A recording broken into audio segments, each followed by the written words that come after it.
messy, a lot messy, very messy. It gotta get better, right? It's gonna get better, right? It did not get better. Hi guys, welcome back to my channel, Reading Over Reality, where we choose reading over reality any day of the week. My name is Nikeria, you can call me Nike. And we're back at it again with the white vans. Today's video is going to be my August reading wrap up. I'm a little behind schedule with this. I'm sorry, I was down bad last week. I don't know what was going on, but I just was not feeling good whatsoever. I didn't do nothing. I stayed in bed. So y'all are getting this a couple days behind. I'm gonna try to film, edit, and post this today. Hopefully we can. I ain't even gonna tell y'all what day it is, so y'all don't so y'all don't eat me up in the comments. But first and foremost, we got our pajamas of the episode. These are some Juicy Couture pajamas that I got from TJ Maxx. You know, Juicy Couture coming back in style. These are super cute. Love them. They're comfortable. So in August, I read 17 books, and they were all on Kindle Unlimited. And they were all urban fiction / romance. I don't know what was going on, but for August, baby, I was just really feeling the urban vibe. Like, I wanted just urban fiction, urban romance, urban everything, okay? So that's what I did. Kindle Unlimited is good for some good urban fiction. First, I read Finally Famous by Lady Nisha. If you watch my reading wrap up from last month, you will know that I discovered Lady Nisha last month, and I kind of went on a binge reading of all her backlog or whatever. So this is like the third book, or maybe the fourth book I read of hers, continuing that binge from the end of last month. This story follows Raw and Taylor. Raw is an up-and-coming Detroit rapper who has a gritty mom and family, and he's trying to, you know, make it out. He has a friend, a best friend that's stuck in his old ways, that's dragging him down. And Taylor, who is a popular internet star, she's dealing with a psycho man that's in love with her, infatuated. I wouldn't say in love, he's infatuated with her. And it gets a little stalkerish. It was a cute little romance. It was, I don't know, I would give it a 3-star. It was cool. It did what it needed to do, but I think some of her other books were better.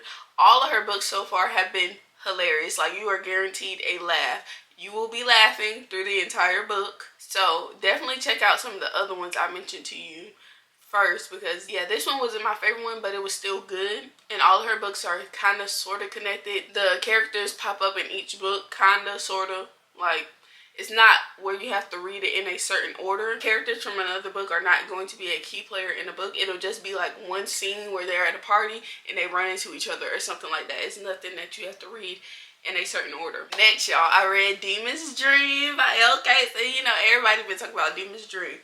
Demon's Dream is about a girl and a guy, Demon, and what's her name? Dream, duh.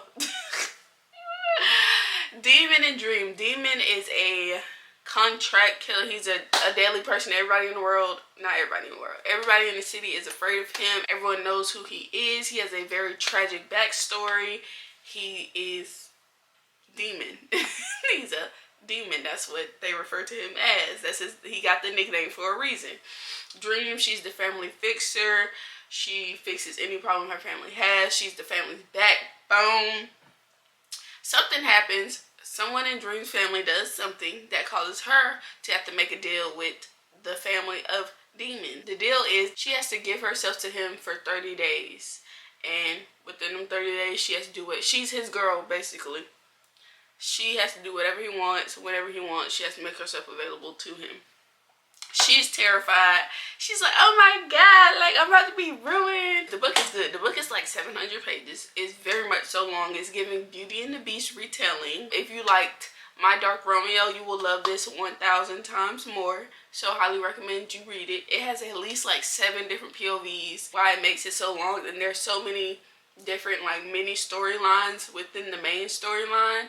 But it all ties in together, and it's all so good. It's worth it. Like, you know how some books, it just be so long for no reason. It's like, girl, you could have ended this book about 300 pages ago, 200 pages ago. This book could have been wrapped up. This one, baby, I was sad to see it go. I was really sad. After 700 plus pages, I was still sad to see this book end. Like, I fell in love with all the characters. It was crazy. So much stuff happened. Like, thing after thing after thing happening. But then again, some of the stuff kind of did get a little bit repetitive towards the end, because it's like, how many times can this one specific type of scenario happen to this family? Like, it's gonna happen to everybody in this family? Like, come on. But y'all, if y'all haven't read Demon's Dream, go read it. The hype is real. Loved it. I'll give that a 4-star. Next, I read some Octavia Grant. I read Body Count by Octavia Grant. This one was a bit underwhelming. Her stories are so short, so I can't really give a true background without spoiling too many details. Basically about a girl who's living a very promiscuous life. She does not care about her body count. She don't care about none of that. Like, she doing what she want to do when she want to do it with who she want to do it with. But that ends up having consequences that she was not prepared for. This one was a little bit underwhelming. It makes me wonder, like, if this was one of her early novellas, because it wasn't as unhinged as some of her other stories are. It's sad to say that you want something super extreme to happen, but that's like what you expect when you read an Octavia Grant. But this didn't have nothing extreme. Like, what happened to her at the end wasn't crazy like all the other stories. I'm coming up with scenarios in my head based off what I done read from her before that's like more extreme than what she wrote. And I'm what's the issue?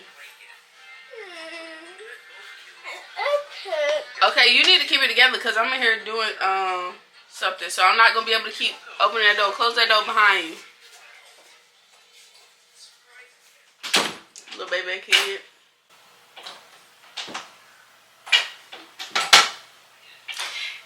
Okay, bye, Micah.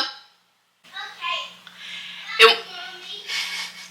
With books that short, I can't really give them a good rating, but out of all her other works that I've read, this one is very definitely on the lower scale of just like, it's not as interesting or as unhinged, as entertaining as the other ones have been. Next, I read A Love Letter to Whiskey by Candy Steiner.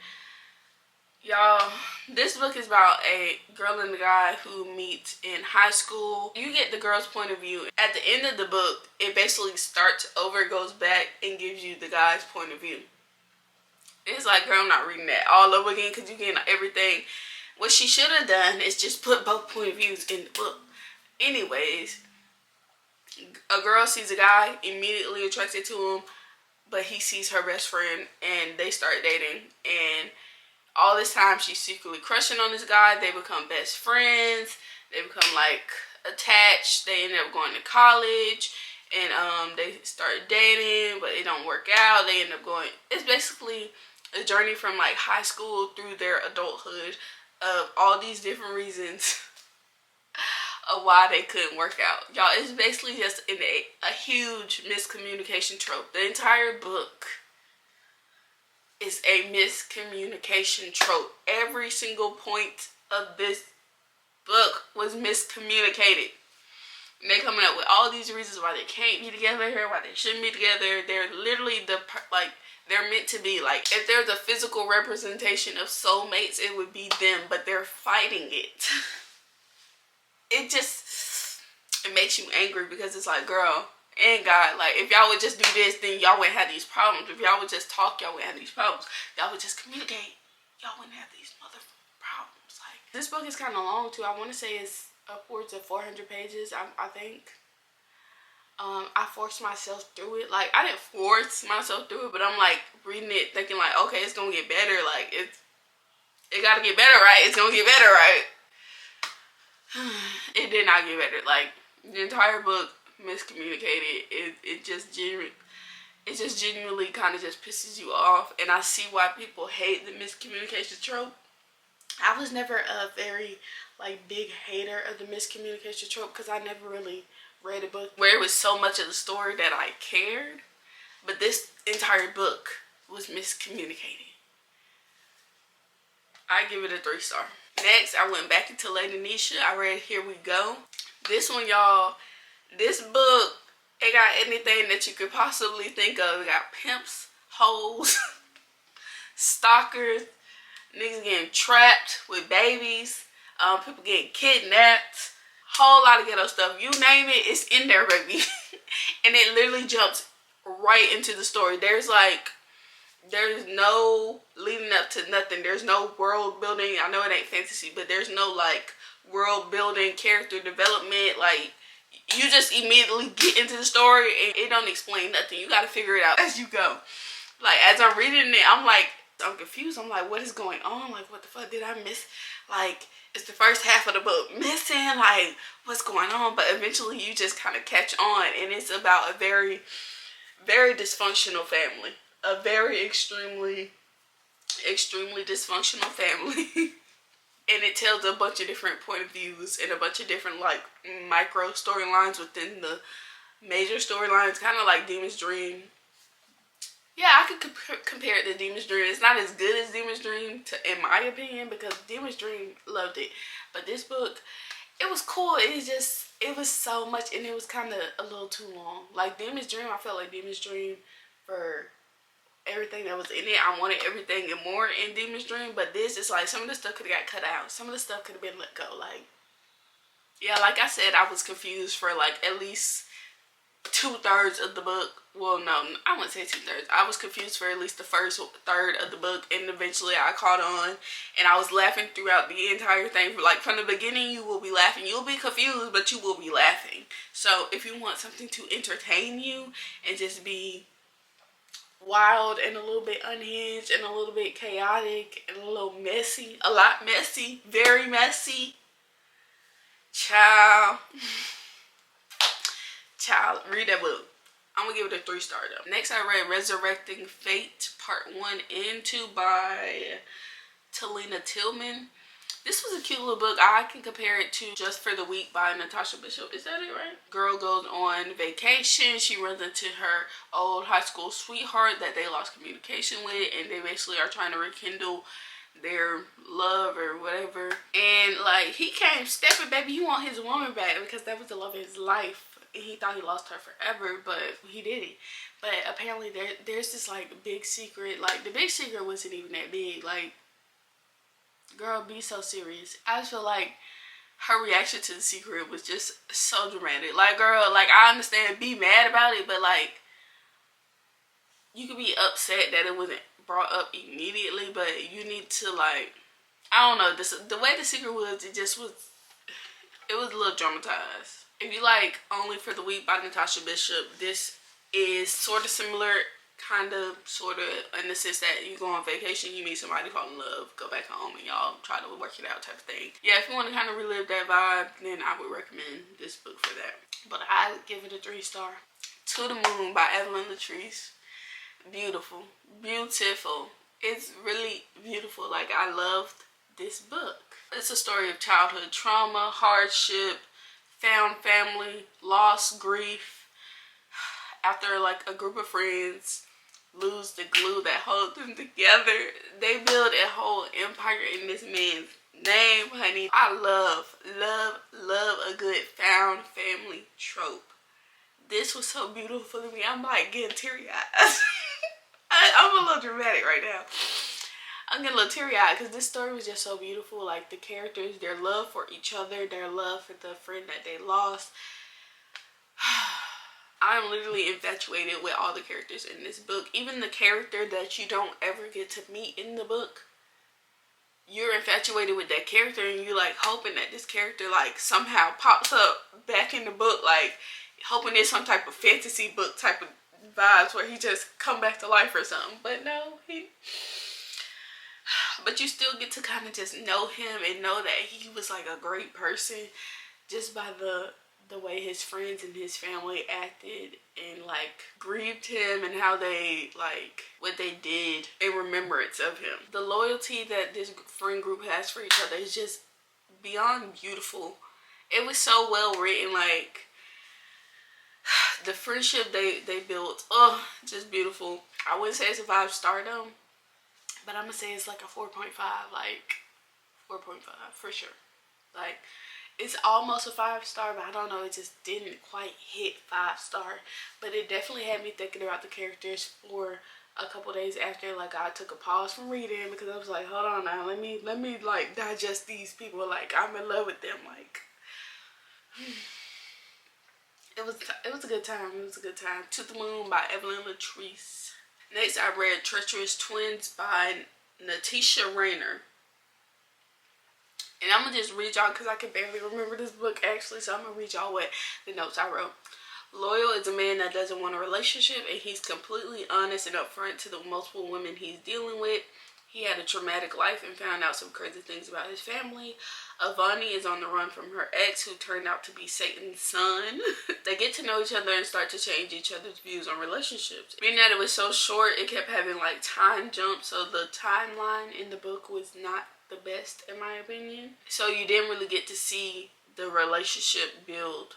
For sure. It's kind of like when the book's like, where is the love? Like, how are y'all falling in love off this 1-2 dates? Like, you could tell that they spent more time together, but they're only showing 1, 2, 3 dates. Like, so you couldn't really fully connect with their love story. It just kind of felt a little bit rushed, even though it was happening over a long span of time. It did feel rushed, but it also didn't feel like insta love, which I hate insta love. It wasn't insta love. Because like I said, it made it clear that they were spending time together. They just wasn't, the author just didn't show y'all all the time that they spent together. Loyal was trying to fight against his little feelings, but he had to come down to the conclusion that Avani was his girl, his world. And Avani was down for the ride, baby. She had to come to that conclusion too. Like, I don't think she really ever fought it as much as Loyal did. But she definitely was kind of weary of relationships. And the name is Treacherous Twins, so this is Loyal's story. Yeah, Loyal's story.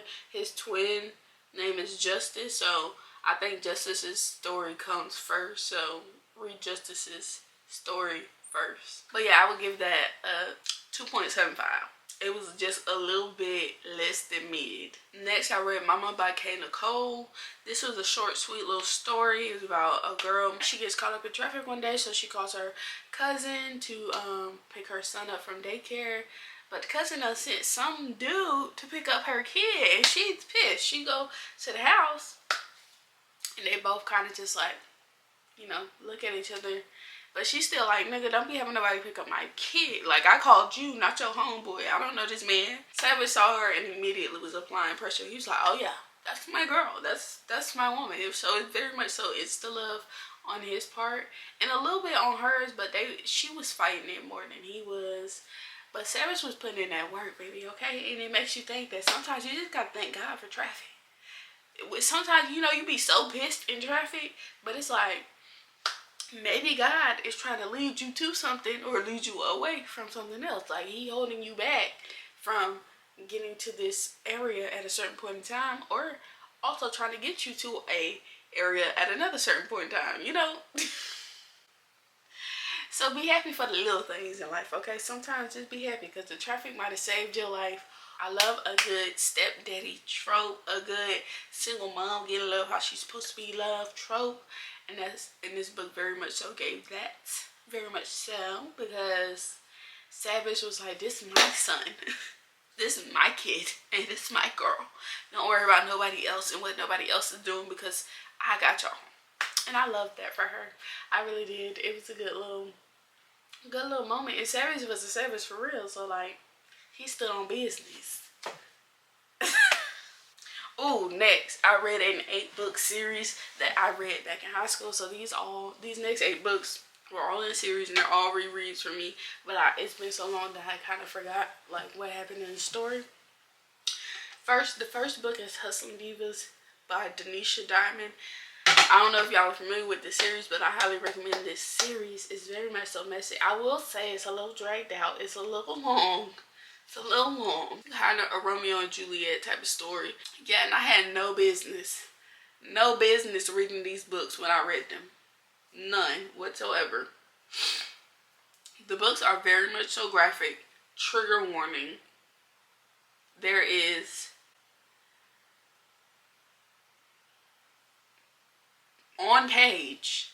So, beware. Just know that it is very much so described on the page. So if you're triggered by any of that, I would not recommend you read these books. But it's basically, it follows multiple different women's point of views in the hood, where they're all trying to survive. Whether it's the girlfriend or the wife of the drug lord, the sister of of the drug lord, the mother, grandmother, aunt of the drug lord type of thing. All these different women's point of views, but basically you're following the men's stories as well, but through the eyes of the women. Like, you don't get any other men's point of views, but you get at least like 4 or 5 different women's point of views and how they're all connected. Which I love how they did that, because it's like a lot of these like hood drug dealing type of stories, they only really prioritize the men's point of view or like the men's role in it, but they never show the women's role in it, if that makes sense. Like, it's showing that the women have a role too. Like, the women are holding their men down, the women are contributing to the business, the women are a very key, vital part of the operation type of thing.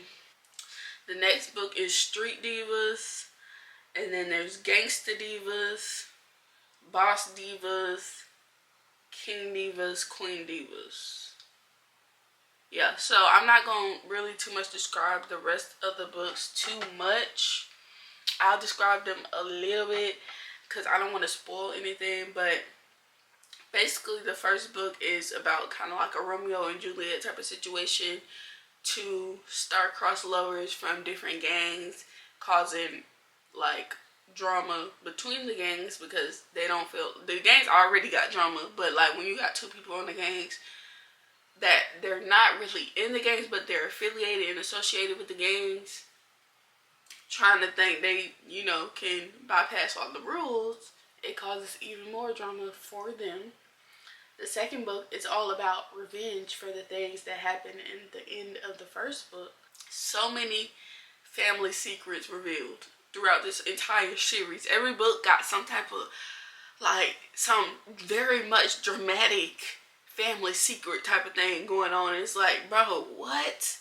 Like, how did you even think about all the child? Anyways, the twists and turns that Miss Denisha was writing was like, girl, this is giving Maury, it's giving Jerry Springer, it's giving, you know, all that. And it was starting to get a little dragged out, and it was starting to give a little bit of fantasy where it's like the side characters just get knocked off left and right, just quick, fast, and in a hurry. But the main characters, it's like, dang, nigga, is you a cat? You got 9 lives? Like, how are you not dead? Like, it was given, like, ain't no way they would have survived that in real life. Like, you dragging it now.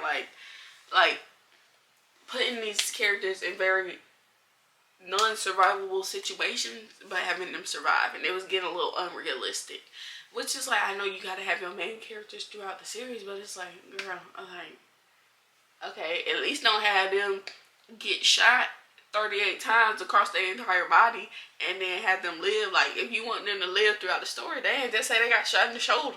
Like, you didn't have to get them shot 38 times. Like, it was just getting a little dragged out. The next book, more family secrets, more drama. It continues to get messier and messier and messier. Until it all gets wrapped up in the end. I think the end tied it all in together. Then I read Everybody Ain't Your Friend by Tanisha Stewart. Mia and Trey were the perfect couple until he betrayed her and made her life spiral. She tried to move on, but she was getting hit with BS from all angles, at work, with friends, relationships, family, etc. The book is described as an urban romance thriller, and that got me very intrigued. And it was written well enough to equally convey all 3 aspects, like the urbanness, the romance, and the thrilling part. It was all equally conveyed. This one had all 3 aspects. Like, the thrilling aspect was very thrilling. The romance was in there, baby. It was very much so urban. Like, it was funny. You was gonna laugh. It was gonna be relatable to your life. It very much so portrayed that feeling you get when you read urban books. And the twists and turns kept you on your toes. The whole book, you was like, what is going on? Who, what, when, where, and why? How? There were so many villains, it was hard to keep track of. Like, it was like, dang, who is the real villain? Like, it was giving Pretty Little Liars A. Like, we had 35 different A's, and in this book it was like 35 different villains. I do feel like the pacing of the book was a little bit rushed, and it very much gave the vibes of a Tubi movie. And if you watch the Tubi movie, you can know what I mean.